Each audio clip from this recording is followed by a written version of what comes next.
आदाव अमाश्य गते वमनिम तकस्थे दे प्रदेह प्रदेह सेक आदि। अगर सबसे पहले विष आमाशय में हो तो वमन, और फिर त्वक में स्थित हो जाए तो प्रसेक और प्रदेह आदि जो है वो मेथड करने चाहिए। नेक्स्ट श्लोक में श्लोक नंबर 1 to 4।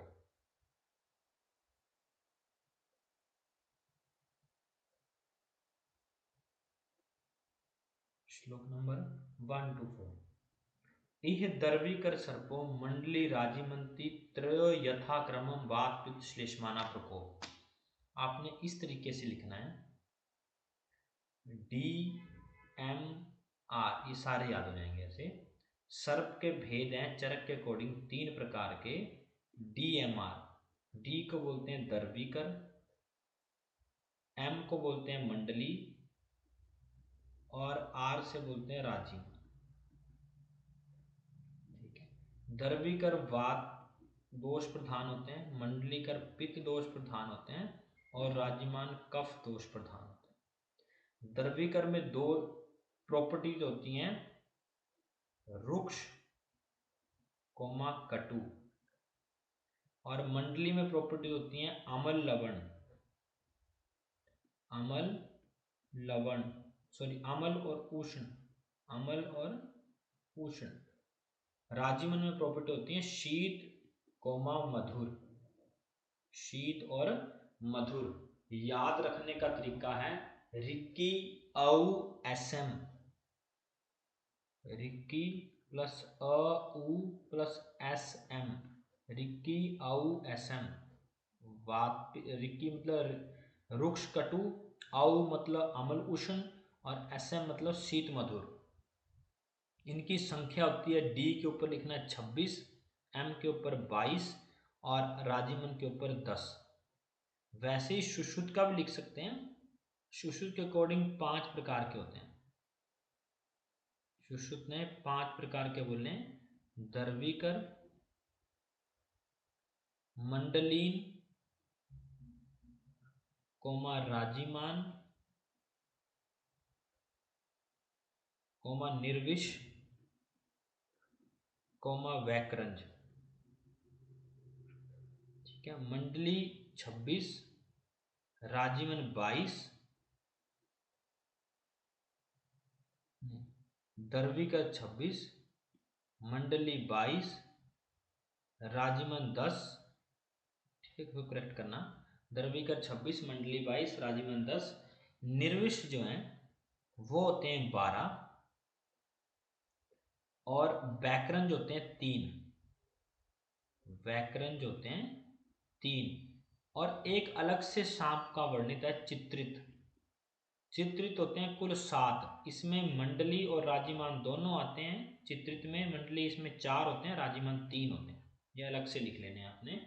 चित्रित प्रकार के जो सांप होते हैं ये होते हैं 7 प्रकार के। इसमें मंडली और राजिमान दोनों आते हैं। मंडली इसमें मंडली होते हैं 4 और राजिमान होते हैं 3। नेक्स्ट आओ, दर्वीकर फणी गेयो मंडली मंडल फणा बिंदु लेखा विचित्र पन्नाक्षु राजिमन।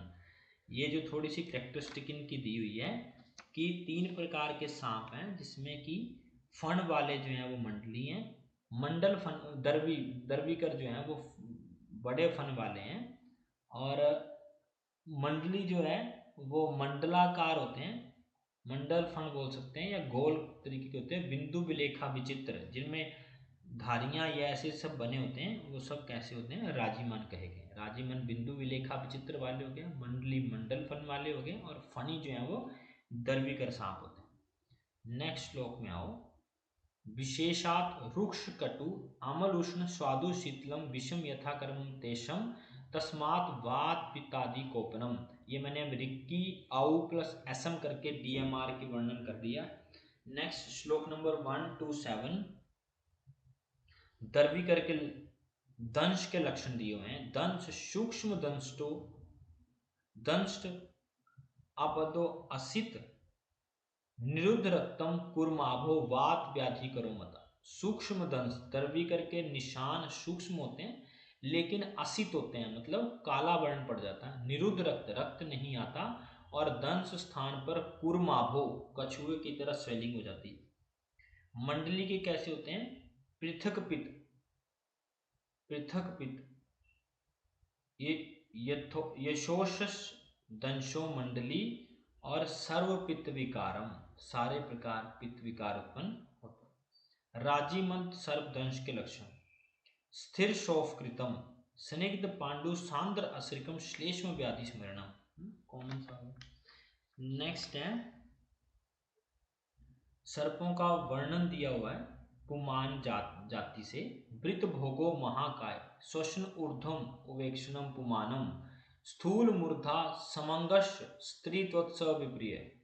ये इन्होंने लक्षण देते हुए कहा है कि जो मेल सांप होता है वो वृत भोगो महाकाय, बड़े मुखमाला, बड़े शरीर वाला, ऊपर की तरफ सांस लेता है, और जिसका मूर्धा, सिर चौड़ा हो, समंगश, ऐसे लक्षण जिसमें दिखाई दे, वो पुमान समझना चाहिए। इसके स्त्रीत्व स्विप्रिय, स्त्री जो है वो उससे बिल्कुल विपरीत समझनी चाहिए। और कलीब त्रसित, जो भयभीत और डरा हुआ दिखे, वो कलीब समझना चाहिए। गोनस एक शब्द आता है, गोनस, ये पर्याय होता है मंडली का, मंडली का पर्याय होता है गोनस। और कृष्ण सर्प, कहीं कहीं पर आपको कृष्ण सर्प शब्द आएगा, ये पर्याय होता है दर्वीकर का। कृष्ण सांप जो है दर्वीकर को बोला जाता है। जैसे दर्वीकर, मंडली और राजीमन है, दर्वीकर सांप जो है वो न्यूरोटॉक्सिक होते हैं, न्यूरोटॉक्सिक। और मंडलीकर सांप जो है वो वास्कुलोटॉक्सिक। और राजीमन जो है वो है मायोटॉक्सिक। डीएमआर में लिख लो, दर्वीकर न्यूरोटॉक्सिक, मंडली वास्कुलोटॉक्सिक और राजीमंत मायोटॉक्सिक माने जाते हैं। श्लोक नंबर 131, श्लोक नंबर 131, स्त्री पुरुष नपुंसक सर्पों के दंश के लक्षण। अधो दृष्टि स्वरहीन प्रकम्मते स्त्रिया दष्टो विपर्यस्तसो पुंसा नरोमता। देखो लक्षण पे जब आप लक्षण पढ़ेंगे तो वृत भोगो महाकाय, पुरुष के लक्षण दिए हैं। दंश स्थान पे देखेंगे तो सर्पणी, फीमेल के लक्षण दिए हुए हैं। अगर सर्पणी काटती है तो व्यक्ति नीचे की तरफ अधो दृष्टि हो जाती है, स्वरहीन हो जाता है, कांपना लगता है। और ठीक उसके उल्टे बोलते हैं पुरुष के काटने के लक्षण। नेक्स्ट है श्लोक नंबर 133, पांडु वक्त्रस्तु गर्भिणी शून ओष्ट अप्य असितीक्षणम, काफी इंपॉर्टेंट है ये, आईएमपी है। गर्भिणी और प्रसूता के काटने के लक्षण, गर्भिणी काटे तो मुख जो है वो सफेद पांडु वर्ण का पड़ना, ओष्ठ शून हो जाते हैं, और असित एक्शनम, आंखें काली पड़ जाती हैं। यहीं पर अगर प्रसूता काटे तो जृंभा क्रोध उपजिह्वार था रक्त मूत्रवान, प्रसूता काटे तो मूत्र के साथ रक्त आता है, मूत्र के साथ रक्त आता है। सुश्रुत बोलते हैं, अगर सर्पणी काटे, ऊपर वाले जो है यहाँ पर सर्पणी दिया ना, अधो दृष्टि स्वरहीन प्रकंपिते, सुश्रुत के अकॉर्डिंग आपने लिख लो, ये आपके विमर्श में दिया होगा। सुश्रुत बोलते हैं अगर सर्पणी काटे तो अधो दृष्टि ललाट सिराएं उभरना, अधो दृष्टि कॉमन है, अधो दृष्टि और लाट पर सिराएं उभरना, ये लक्षण देखने को मिलते हैं। सुश्रुत ने गर्भिणी के काटने पर लक्षण दिए हैं पांडु प्लस आधमान, पांडु प्लस आधमान। प्रसूता के काटने पर लक्षण दिए हैं कुक्षी शूल, कुक्षी शूल प्लस उपजीविका, कुक्षी शूल प्लस उपजीविका। गोधा रस, गोधा सर्प, नेक्स्ट आना है गोधे सर्प की तरह, गोध सर्प गोधे नाम गोधाया स्यात् चतुष्पादम कृष्ण सर्पेन तुल्य। ये मैंने बोला ना कृष्ण सर्प नाम आएगा आपको कहीं। कृष्ण सर्प का मतलब है कि दर्वीकर सांप, और इसमें दर्वीकर सांप जैसे ही लक्षण होते हैं, बस इसमें पैर 4 होते हैं चतुष्पाद गोधा में, बाकी लक्षण उसी की तरह देखने को मिलते हैं। दंश के भेद गूढ़ संपादित वृत्त पंडित लंबित अर्पित सर्पित वृषाबाधम। ये कुछ सर्पित दंश के भेद दिए हैं। दंश स्थान गूढ़ गहरा हो सकता है, वृत्त हो सकता है, पिंडित हो सकता है, लंबित हो सकता है, अर्पित हो सकता है। 5 दिए हैं, लेकिन ये ज्यादा इंपॉर्टेंट नहीं है, लिख लो वैसे यहाँ पर चरक के अकॉर्डिंग दंश के भेद होते हैं 5, लेकिन इससे ज्यादा कहीं ज्यादा इंपॉर्टेंट माने जाते हैं सुश्रुत और बागवट के। सुश्रुत के अकॉर्डिंग लिखो, यहां लिख लो, सुश्रुत ने दंश के भेद दिए हैं सर्पित, कोमा रदित, कोमा निर्विष। बागवट ने भेद दिए हैं तुंडाहत, कोमा व्यालीड, कोमा व्यालुप्त, कोमा दंष्ट्रक, दंष्ट्रक, कोमा दंष्ट्रा निष्पीड़ित, दंष्ट्रा निष्पीड़ित। ये भेद दिए सर्पित, रदित, निर्विष, तुंडाहत, व्यालीड। और जो बागवट ने ये जो दिए हैं तुंडाहत, व्यालीड, ये साध्य हैं, व्यालुप्त और दंष्ट्रक याप्य हैं, या कृष्ण साध्य भी मानते हैं इनको, और दंष्टा निष्पीड़क असाध्य है।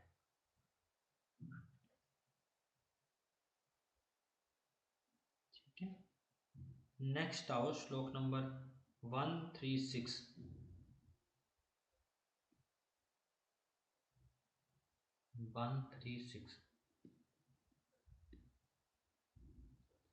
तरुण कृष्ण सर्पास्तु गौनसा स्थविरा राजिमिंतो वयमिंत भवन्ते आशी विशो, आशी विशोपमम। कब क्रुद्ध होते हैं ये, आईएमपी है, डीएमआर लिख लो यहाँ पर, कंसेप्ट है जो डीएमआर क्वेश्चन आता है। दर्वीकर जो है वो कब होते हैं, कब ये जहरीले ज्यादा होते हैं, तरुण अवस्था में, तरुण अवस्था में। मंडली कब होते हैं, मंडली गोनस बोला जाता है मंडली को। स्थविर अवस्था वृद्धावस्था में। देखो यहाँ पर मंडली है और इसकी इसी का पर्याय गोनस है। और राजीमंत कब क्रुद्ध होते हैं, मध्यम अवस्था। आपसे ऐसे पूछा जाएगा, आप सोचेंगे मंडली जो है मध्य अवस्था में, राजीवन वृद्धावस्था में है, पर ऐसा नहीं है। या गोनस शब्द पूछा जाता है, कृष्ण सर्प गोनस, कृष्ण दर्वी के लिए प्रयोग हुआ है, गोनस मंडली के लिए प्रयोग हुआ है। कृष्ण सर्प या द्रवीकर सर्प तरुण अवस्था में, गोनस सर्प जो या मंडली का सर्प जो है स्थविर अवस्था में, बुढ़ापे में ज्यादा क्रुद्ध होते हैं, और राजीमंत मध्यम अवस्था में। यहीं पर अगर बागवट बोले तो डीएमआर कैसे क्रुद्ध होते हैं, डी तरुण में, मंडली मध्यम में, और राजीमंत वृद्धा में। अगर बागवट के अकॉर्डिंग पूछें तो इस तरीके से है सीक्वेंस।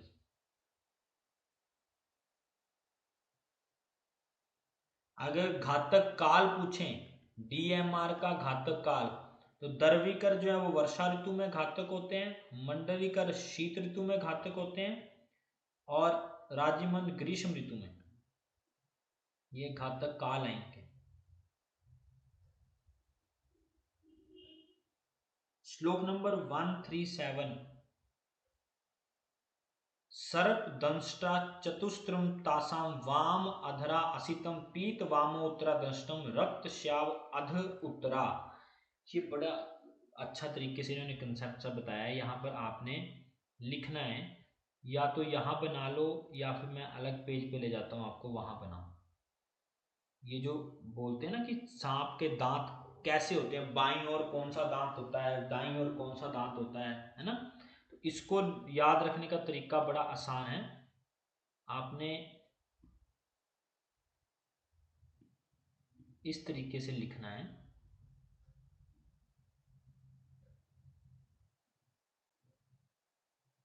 यहां पर आपने लिखना शुरू करना है, इस तरीके से लिखना है। एस आर पी के, ये दांत हैं। दांतों का वर्णन अगर आप श्लोक में देखें तो श्लोक में लिखा हुआ है 4 प्रकार के दांत हैं, पीत, असित, रक्त और श्याव प्रकार के। तो ऐसे ये देखो, ये है श्याव, रक्त, पीत और असित को हमने ले लिया कृष्ण। अब जो श्याव है वो ऊपर होगा, यहां लिखना ऊपर, उसके आगे लिखो नीचे, उसके आगे देखो ऊपर, उसके आगे लिखो नीचे।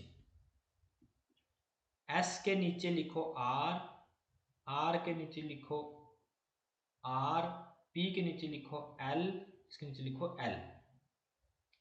नेक्स्ट आओ, बूंदे लिखनी है, किसमें कितना जहर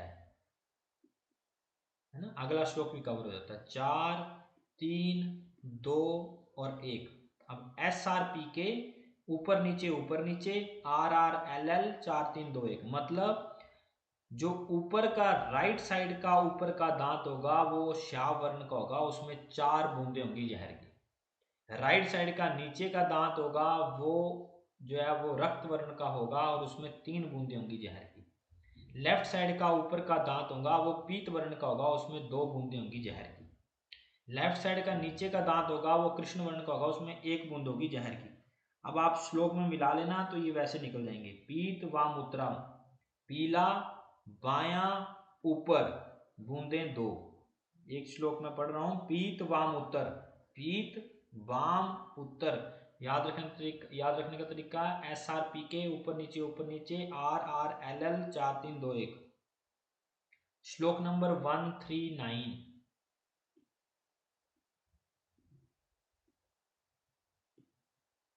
श्लोक नंबर 139। यन मात्रम पतते बिंदुर गोबालात सलिलो उद्घृतात्, है ना। जब गाय के बाल को पानी में डुबो दिए जाए तो जो गाय को निकालने के बाद जितना जल गिरता है वो जो है उसकी मात्रा होती है। तो कैसी मात्रा होती है? वाम अधराया दष्टा तन्मात्रम स्याद देह विषम 1 2 3 चतुर्विश भाग उत्तरोत्तरा। मैंने आपको जो बताई 4 3 2 1 1, इस तरीके से गाय को बाल को डुबो दी जाए तो उसकी मात्रा होती है जो 1 बिंदु बोलता है। मुद्ग मात्रो बिंदु अष्टांग संग्रह तंत्र ने बोला है जो 1 बिंदु की मात्रा होती है, इस तरीके से बताया गया है ना। तो इसकी उपमा दी हुई है। क्वेश्चन आ सकता है कि जब गाय के बाल को पानी में डुबो दिए जाए और उसकी जो मात्रा पानी गिरता है वो किस चीज की मात्रा से कोरिलेट की जाती है? जहर की मात्रा से। नेक्स्ट श्लोक पे आओ। कीटों की उत्पत्ति। सर्पाणा में बिन मुत्राया कीट स्यु कीट समता दूषी विष प्राण हता इति संक्षेपो मता। सांपों, सर्पाणा में बिन मुत्रा, सांपों के मलमूत्र से जो कीट उत्पन्न होते हैं वहीं से कीट शब्द संबोधित किया जाता है। और वो 2 प्रकार के कीट बताए गए हैं, एक दूषी विष होते हैं, दूसरे प्राणहर कीट होते हैं। सुश्रुत ने कल्प स्थान 8 में कीटों का वर्णन किया है, जिसमें वात रोग जनक 18 IMP, पित्त रोग जनक 24, कफ रोग जनक 13 और त्रिदोष जनक 12 कीटों की संख्या बताई है 67। और कीट जो है सिंपल क्वेश्चन चरक के अकॉर्डिंग आता है, कीट कितने प्रकार के होते हैं? 2 प्रकार के कीट होते हैं। 2 कौन कौन से? दूषी विष और प्राणहर। दूषी विष और प्राणहर कीट। साथ में एक क्वेश्चन आता है, कुल कीटों की संख्या कितनी होती है? कुल कीटों की संख्या ये होती है 167। अगर आपसे पूछें कुल कीट कितने होते हैं तो 167। दूषी विष काटने के लक्षण। दूषी विष काटने के लक्षण।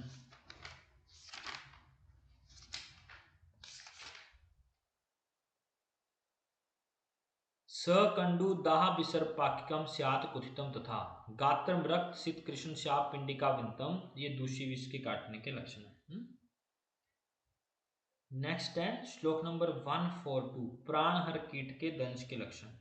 स उग्र गंध अश्रिकम, भारी तेज वाला जो है, अश्रिक मतलब रक्त निकलता।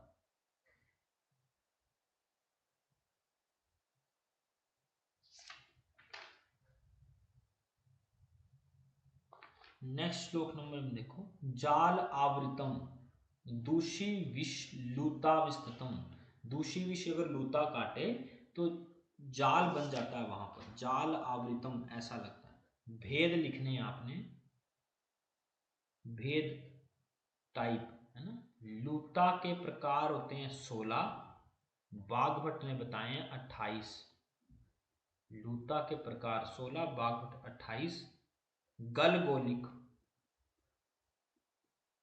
गलगोलिका के भेद होते हैं 6। चूहे के भेद होते हैं 18। मच्छर के भेद होते हैं 5 और मक्खी के भेद होते हैं 4। मक्खी के भेद होते हैं 4।